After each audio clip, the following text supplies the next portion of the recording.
Hi guys, how's it going? This is the second edition of our weekly podcast, Long Shot Sharad. How are you? I'm very good and good to be here again. Awesome. So how's your week been, Sharad? What's the big stuff that is going on these days? Week's been all right. Markets are very choppy. First I'm of all, sure. before you start that, did you watch the Apple event? I did not, but I read about it. How was it? It was gorgeous. I just man. saw a bigger phone as always and bigger screen as always. What else is there? Well, my vocabulary of superlatives has really gone up. Now I know different ways of describing things: gorgeous, remarkable, unmatched, mind-blowing. Do you have anything to add? I did not listen to it, but I can imagine there are other synonyms for the Yes. same description. Yes. I mean, my current iPhone X is no longer gorgeous. You know that, right? Now it's the It's iPhone. stale now. It's stale now. Now it has to be XS or XR. Is Oh. it 10X or 10R? I don't know. I don't even know. I know XS, but they launched two, right? They lost two what? Launched. Yeah, they are. Yeah. They launched three actually. There's a cheaper variant as well. Okay. Yeah, for third world countries. Anyways, moving on. So I think you have some much more somber and serious things to talk about today. Yeah, like markets have been very interesting, man. Like, year to date, so we've seen some strength in the markets, but last week, like Nifty and Sensex all down. And I think the biggest talking point, though, like we've talked about depreciating rupee and sort of the impact, but I found it really interesting to see, crude prices and how that's filtering through to retail petrol prices. And there was noise earlier in the week around it, right? I mean, I found it really interesting. I think it was BJP and Congress who sort of had a Twitter exchange, and BJP sort of put out a chart of talking about, petrol prices and the growth rate in that under different governments, and sort of Congress responded adjusting it for crude, and sort of it found interesting. But like, what are your thoughts there? Like, I mean, petrol prices, obviously a big topical point from last week. Well, my first thought is that both BJP and Congress have been hiring too many consultants. That is pretty obvious from the way they are sparring on Twitter. But like on a serious note, I think the debate, Sharad, is between 2 points. The point is that if you look at petrol prices at the peak of crude oil, that was in March 2011, and the petrol price right now, the increase has been around 40%. Okay. Whereas during the same period, the crude oil prices, which technically should form a basis of the retail selling price of petrol, have gone up by only 12.5%, adjusted for currency. So there's a discrepancy there. There's a discrepancy that how come the base has gone up by 12.5, but the retail selling price has gone up by 40%. Yeah. Now the answer is pretty straightforward. It's because of taxes. Because if you look at the share of central excise duties and VATs as a share of retail selling price of petrol in India, that comes out at around 45%. So almost half of what we are paying for when we refuel our cars are taxes. And that's probably one of the biggest revenue drivers for the government anyway, right? Yeah, so that's why no wonder they are fairly reluctant to play with it or reduce it, because it's very easy money for the government as well. The crude goes up, and don't forget, now we are living in a post-subsidy era of retail petrol in our country. So prices are deregulated. So yeah, they are kind of reluctant to play with that number. I mean, there have been a counter view that why don't you put petrol in GST? Exactly. Why not? The reason is because GST is for 28%. That's the highest limit of Yeah. tax slab. So the delta between 28 and 45 is significant. So yeah, that's the thing. Yeah. No, interesting stuff. And between all this, sort of the thing that got missed out. I mean, this is obviously second week now, but I saw the India Post Payments Bank news that came up. I thought that was pretty interesting as well. I mean, I'm switching gears here, but seems ambitious, but seems very interesting. Seems does not have a precedent in the international world like for like, or do you think there is something that's been done? But what's happening? There is precedent in terms of using postal networks for Okay. providing banking services, but India Post Payments Bank is slightly different because it's a payments bank, which is a RBI specific new business model. Correct. Yeah.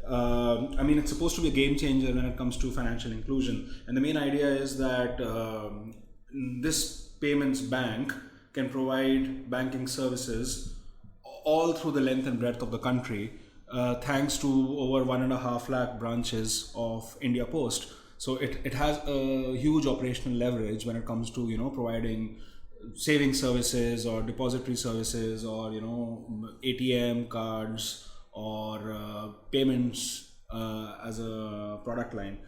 The interesting thing is that this is a very new business model. So coming back to how a payment bank works, it's effectively a type of bank which is free to take deposits, but it is not allowed to give out loans. That's interesting because that's a good source of revenue. Yeah, that kind of is the so-called the interest income. Correct, yeah.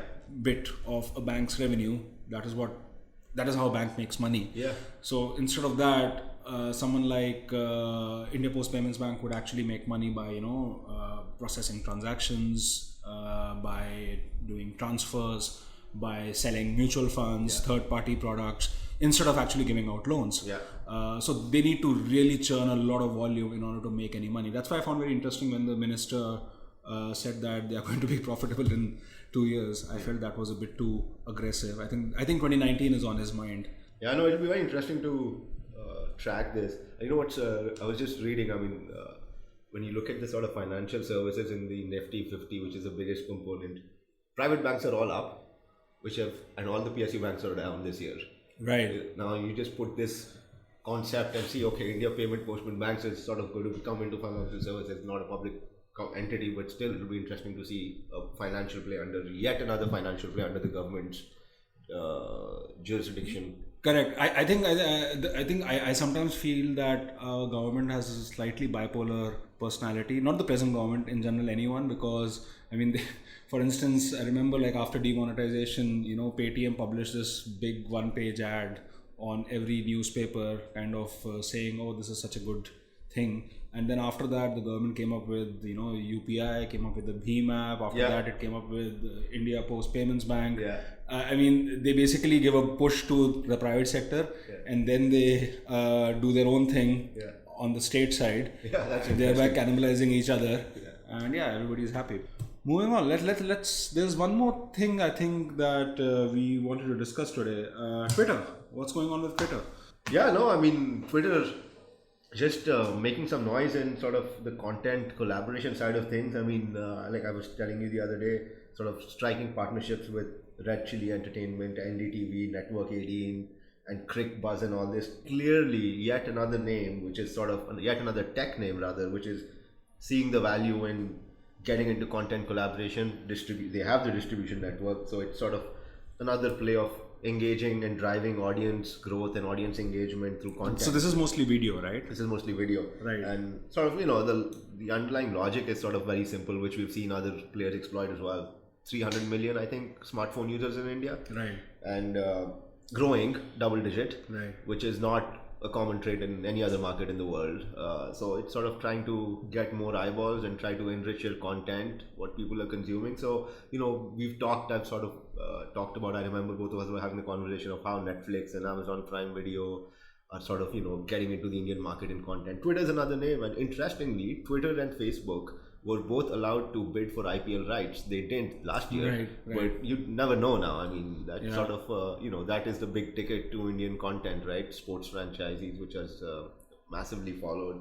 So it will be very interesting to go for keep track of this rapidly. But do you see there is a shift of balance tipping towards publishers through deals like this, or it's too early to tell? It's too early to tell. I think it's too early to tell. I think the guys who are best positioned right now are the tech giants who already have distribution and scale, and they're coming from the other angle rather than content guys trying to expand their distribution. I think the distribution guys are getting into content. Correct. That seems like the easier approach, low hanging fruit. Correct. And you're seeing all these guys like Facebook bid for La Liga rights in India. Like that's like you can watch it on Facebook now. Spanish La Liga. I mean, you never know what will happen with other sports franchises, but it's interesting. Content is interesting, and so you think they're going to now enter into original programming? We can expect like some funky shows from Twitter or Facebook? I would not be surprised at all. Awesome. I think they've made their intentions clear sometime earlier as well on trying to explore original programming, but I would not be surprised at all. Nice.